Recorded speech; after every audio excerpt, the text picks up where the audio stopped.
Day, everybody. Cinephile Mike, your friendly neighborhood cinephile, is here, and it is day 29 of Oscar Rewind 2024 edition, my bi-weekly series of videos where I revisit the films that reflect the work of this past year's Oscar nominees and winners. My hope, you will discover a new, older favorite, or maybe revisit something you haven't seen in a while. Or, as some of these films have proven, maybe they weren't so great, but you're a little curious to check them out to see how the work of said performer has grown. Or I should say, said artist, because we don't always look at the performers, which will be part of the truth today. Look, as always, I will be discussing the awards history for the film, the box office information, the critical response, and as always, the reviews on Rewind are spoiler free. So, June is here, almost wrapping up. Everyone is getting ready to go on possible vacations. The school year is ending. So, my fellow educators, we are almost there. My fellow administrators, you are almost there. So, I figured, great time to check in with a film that includes some travels. Later this week, I'm going to be doing a film about a high school party. While not the main premise, traveling in this film, it's not the main premise, it fits a bit. And so, to that end, today I am discussing Focus Features' Greenberg.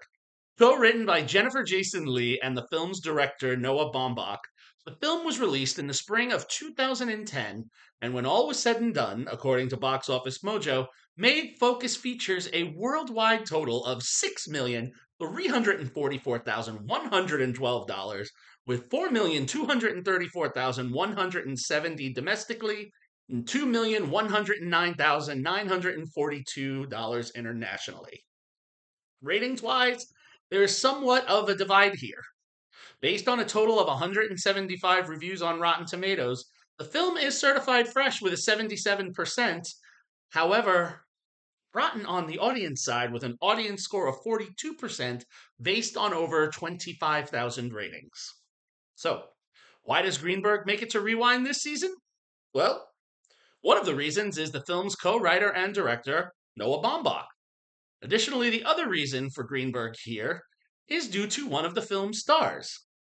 Not Ben Stiller, who you see in this poster, but Greta Gerwig, who with Baumbach were both nominated this Oscar season for their screenplay for Barbie. Now, fun fact for those who may not know, Gerwig and Baumbach are not just partners in their work, but also in real life.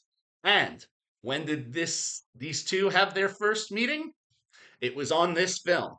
Yes, Greenberg marked their first collaboration for these two, which between this and Barbie would also give us such collaborations as Frances Ha, White Noise, and Mistress America. Now, award season journey for Greenberg. There was some on the indie side of things.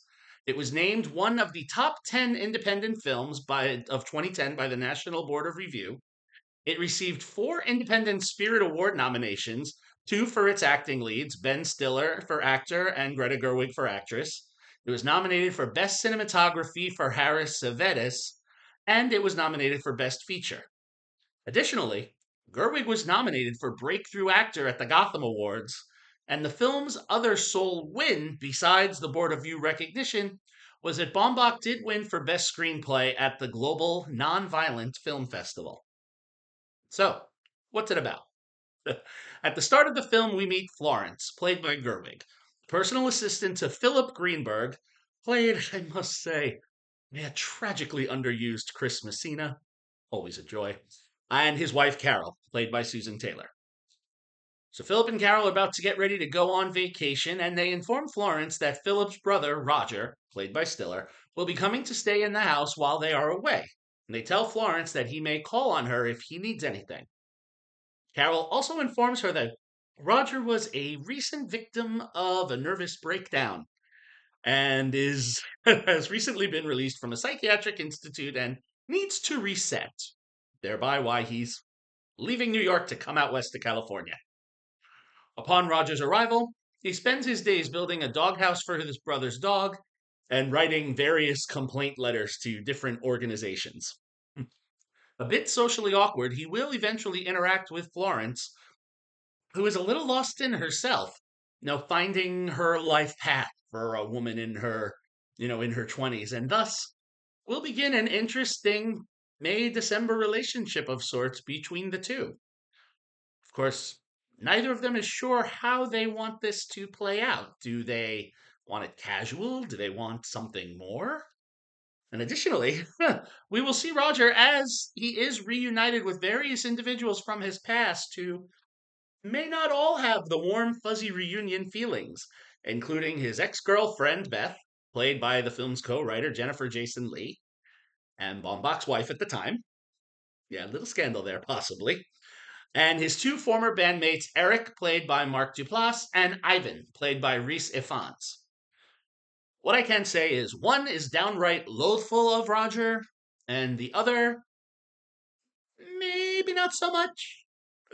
We'll follow Roger as he attempts to make sense of his life and his relationships, and just while it may start to make some sense, let's enter Roger's college aged niece Sarah, played by a very energetic Brie Larson, and her friend Muriel, played by Juno Temple, who decide to upend things a little more when they invite Roger to join them in Australia after hosting a rather raucous college level party in the home that Roger is taking care of.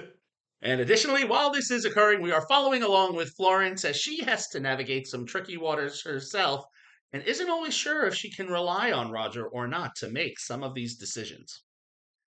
Okay, if this seems like that there's a lot for the plot for about a 105-minute movie, it is. Additionally, for me, this 100-minute film felt a little long at times, and some of the pacing of the scenes and the subplots seemed dragged out, while others seemed so quickly thrown in that they weren't really fleshed out. I mean, I didn't even discuss the whole subplot in my summary with the family dog. Look, what I want to say is it's nice to see when actors, step outside of what we know them for. It's not that they can't do it. We when someone says, "Oh, I didn't know so and so, could do drama," when they're known for comedy. I mean, we're actors. We're supposed to be able to play both sides. But when we get to stretch the chops that we don't always see, it's fun. It's good. And Stiller does a fair job stepping outside of the comedy realm for which we have embraced him. And there are some truly nice moments for him to shine as a dramatic actor. But he's unable to fully navigate this overly loaded script that Lee and Baumbach have given him. And even though we're supposed to be rooting for him in a sense, he's our hero, he's our protagonist. His overly adolescent attitude, I mean, this man trapped in arrested development, it gets a little tired about halfway through. Also, the film, I have to say, it writes a lot of checks that it can't cash because of all of the subplots that they're trying to incorporate. The love story of Roger and Florence kind of vanishes about halfway through and then comes back. The reunion with the bandmates feels cheated, and you aren't quite sure why he even reunites with the ex girlfriend. Although, I have to say, it was nice to see, Jennifer Jason Leigh, been a fan of hers.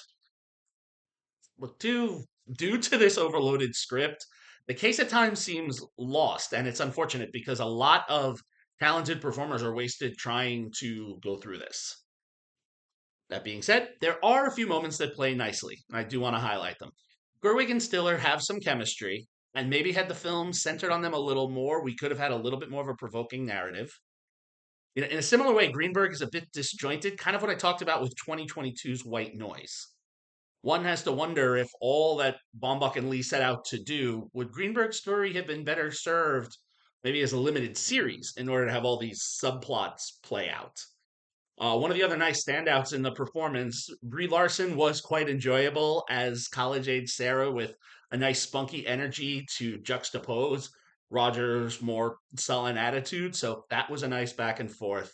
And Rhys Ifans as the former bandmate had some nice moments as well, including one very awkward birthday party encounter. On the production side, I always like to talk about that when I can. Look, the film presents clear images of the lives of the characters we are seeing, and whether we are in the palatial home of the Greenbergs or the small little studio apartment where Florence lives, the settings feel natural, they don't seem theatrically forced. And depending on the scenes, which do range from highly comical to quasi tragic, James Murphy's score changes just as fast as the scenes do, so we at least have a score that underplays what Baumbach is wanting us to feel. So, being as unbalanced as it was for me, Greenberg is a two-star film. Again, a lot of incredible talent, sadly a little wasted here. And, it'll make you want to see better. But look, that's for you to decide. You may be a fan of this film and want to revisit it, or maybe you're wanting to check this out to see how the work of these performers has grown in the, what, almost 15 years since we got this one. If you would like to see Greenberg, however, I must say, as of this posting and recording, there is no streaming information available, but it is available for digital rental and purchase on most digital platforms. So there it is. As always, if you like what you heard here, please click the button and subscribe to the channel. Spread the word. You can follow me on all social media platforms and on Letterboxd. You can check out my website, cinephilemike.com, for additional exclusive movie reviews that you can't find on YouTube. All right. Moving right along. Happy watching, everyone. And until next time, this is Cinephile Mike saying take a break and watch something new.